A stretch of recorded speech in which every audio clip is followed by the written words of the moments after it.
Supreme court में गुरुवार को प्लेसेस ऑफ वर्शिप एक्ट को लेकर सुनवाई होगी।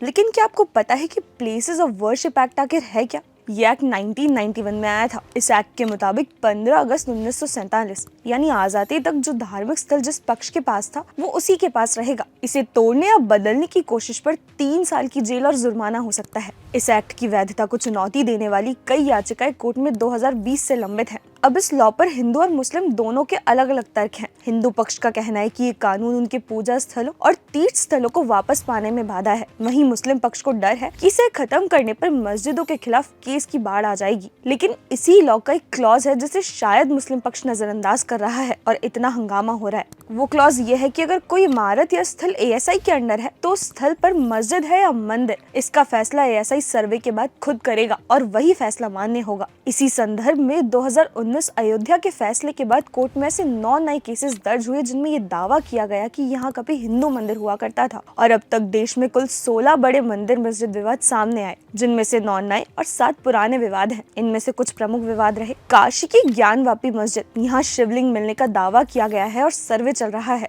मथुरा की शाही ईदगाह मस्जिद, कहा जाता है कि ये श्री कृष्ण जन्मभूमि पर बनी है। कोर्ट में इसको लेकर लंबे समय से याचिका लंबित है। भोजशाला मध्य प्रदेश, इसे वाग्देवी मंदिर और मस्जिद दोनों के रूप में देखा जाता है। जामा मस्जिद संभल, दावा है कि ये मस्जिद श्री हरिहर मंदिर को तोड़कर बनाई गई है। अटाला मस्जिद जौनपुर, दावा किया गया कि ये मस्जिद अटाला देवी मंदिर को तोड़कर बनाई गई। जुम्मा मस्जिद कर्नाटक, दावा किया गया कि ये मस्जिद भी हिंदू मंदिर को तोड़कर ही बनवाई गई थी। शमसी जामा मस्जिद बदायूं UP, दावा है कि ये मस्जिद श्री नीलकंठ महादेव मंदिर को तोड़कर बनवाई गई थी। और अभी हाल ही में अजमेर शरीफ दरगाह पर भी हिंदू पक्ष का दावा किया गया है कि ये शिव मंदिर को तोड़कर बनवाई गई थी।